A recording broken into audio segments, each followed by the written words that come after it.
Nagdadalawang isip po muna ako nung time na yun kung bibili ba ako. Siyempre, baka totoo ba? Sabi ko, wow, amazing! Ang galing talaga ng SBG. Sabi po ng doktor, o anong ginawa mo? Ba't gumaling ka na? Hindi ka na maputla. Okay na lahat ng result mo.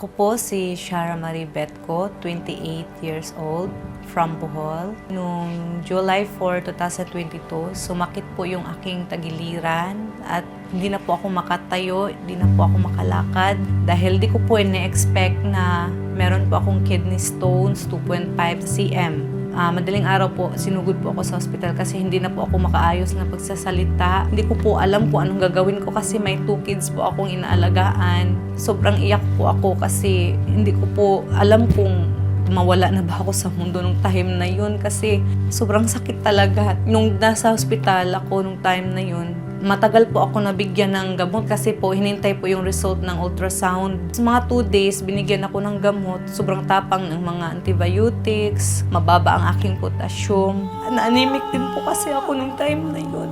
So hindi ko alam, yung mga anak ko namimiss ko po kasi naiwan po sila eh. Kasi hindi sila pwede dalhin, naka-breastfeed po yun pero nahinto nang dahil nagkasakit po ako nung time na yun. Nagdasal lang po ako palagi, sabi ko po sa Diyos na sana gumaling ako, bigyan po ako ng eksperimento na may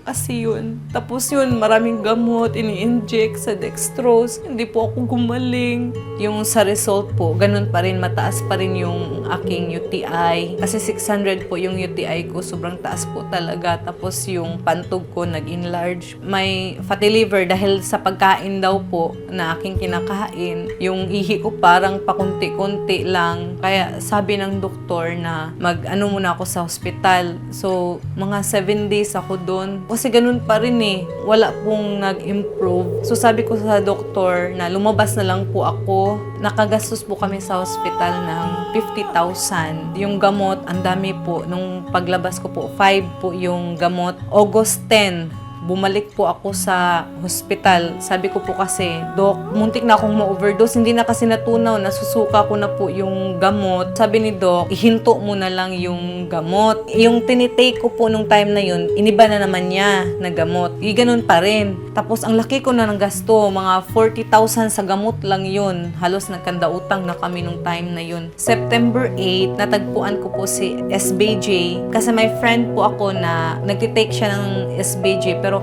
ako kasi, parang nagdadalawang isip po muna ako nung time na yun kung bibili ba ako. Siyempre, baka totoo ba? Sabi ng friend ko, manood ka ng testimonial sa SBG. Sinunod ko yung sinabi niya. So, nag-search ako, nagpa-load ako noon. Tiningnan ko talaga yung mga testimonial. Hanggang sa nakita ko po yung may kidney stone na, yung gay po na may kidney stone siya. So, sabi ko, ako pa kaya? I-try ko uminom ng Salveyo. Kaya, nag-order ako noon. Una po, trial pack. Kasi gusto ko po munang mag-try kung totoo ba na ano. Kasi syempre, first time po akong maggamit ng SBG. So, syempre dumating na. Agad talaga ako nagtimpla ng SBG. Sinubukan ko muna sa 2 scoop nung araw na yon. Uminom po ako ng umaga, yung wala pa po akong kain. Tanghali, uminom din ako. Pagkagabi po, may insomnia ako, hindi ako makatulog. Nag-try ako uminom after 2 hours kong kumain. Uminom ako ng SBG. Nung una po, parang kung lagnatin, parang ganun. Pero yun pala yung healing niya. Kinabukasan po, nag-try ulit ako uminom. Sa pang 4 days ko po nang inom, lumabas po yun sa ihi ko na may mantika. Tapos para siyang may white blood na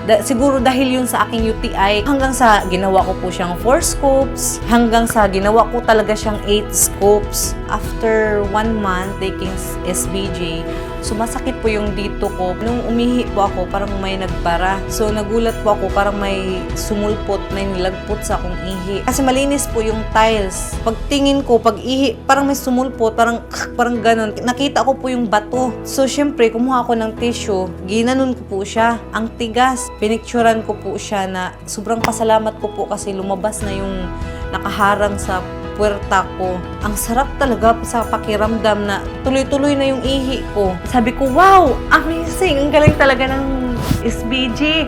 Hindi na ako yung laging ihi, maya ihi. Hindi na po, normal na po. Tapos, yung dumi ko, normal na po siya. Yung dating hindi ako makadumi. Ngayon, araw-araw na akong nailabas yung dumi ko. Yung pag sumasakit yung ulo ko, sabi ko, Salveyo ko lang to. Kasi sa Salveyo, gumaling talaga ako. Tapos, pinatingin ko po sa doktor. Doon ko po nalaman na wala na po yung kidney stone ko. Sabi po ng doktor, o anong ginawa mo? Ba't gumaling ka na? Hindi ka na maputla. Okay na lahat ng result mo. Sabi ko talaga sa doktor, Salveyo, SBG lang po, Dok, ang nakagaling sa akin. Kaya naniwala naman po si Doc sa mga ganyan po. Iba po siya sa ibang doktor na hindi siya naniniwala. Sabi nga niya po sa akin, ang advice po ni Doc sa akin, ituloy-tuloy mo lang kung ano ang mas nakakabuti sa iyo. Sa awa ng Diyos, binigay talaga sa akin ng Diyos yung hiniling ko na sana matagpuan ko na yung makagaling talaga sa akin na no medicine, yung wala ng synthetic sa katawan kasi mas nakakasira po kasi yung gamot. Nung nag-take po ako ng mga gamot, ang daming gamot, sakit sa bulsa, mas mahal. Kasi ang hirap, malayo po yung asawa ko. Ako lang po yung nag-aalaga sa mga bata. Sinabayan ko po sa pagdasal kasi the best po talaga ang Diyos. Binigay niya po sa akin si Salveyo. Kasi kung wala po sa SBG, dati po akong parang lugmok na nawala ng pag-asa. Kung buhay pa ba ako? Nagpa-check up po ako, nagpa-cardiac panel po ako 2 beses talaga. Sa awa ng Diyos, lahat po talaga, wala na akong sakit. Kaya bumalik ako sa doktor ko, sabi ng doc ko, oh, ang galing mo, lahat na wala ng sakit talaga. Pati talaga yung cholesterol, wala. Kahit na sabi, ano bang naramdaman mo? Bakit ka nagpa-check? Gusto ko lang po magpa-check kasi gusto ko ma-monitor. Hindi ko ipagpapalit si SBG. Kahit na kanino man. Kasi nakatry po ako dati na ibang brand ng barley. Wala pong effect sa akin. Matamis siya. Hindi tulad ng Salveyo na hindi siya matamis, hindi din siya matabang. Yung tama lang yung lasa niya. Tapos yung mga anak ko din, hindi na sila nakatry ng paracetamol. Sa awa ng Diyos. Simula nung nagka-Salveyo, yung SBG. Kasi po, pag may lagnat yung anak ko, pag maraming rashes yan, pinatake ko talaga yan ng Salveyo. Kasi 6 months pataas, pwede po mag-take. Sarap na ng kain nila, sarap ng tulog nila. Yung anak ko, yung 1-year-old, nasarapan talaga siya sa SBG. Nilalagay ko po sa dede niya yung bottle. Yun, ubo niya, mawala talaga agad. Pinainom ko talaga siya. Isang scoop nilagay ko, hindi kalahati. Talagang sobrang galing ng SBG. Kaya hanggang ngayon po, tinuloy-tuloy ko talaga pag-inom si Salveyo sa SBG.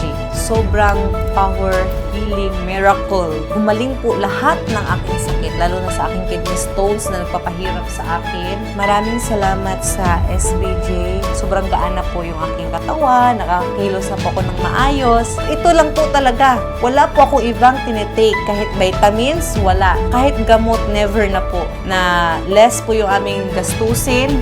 Wala na pong check-up, wala na pong sakit, wala na po akong naramdaman. Dahil po sa SBG.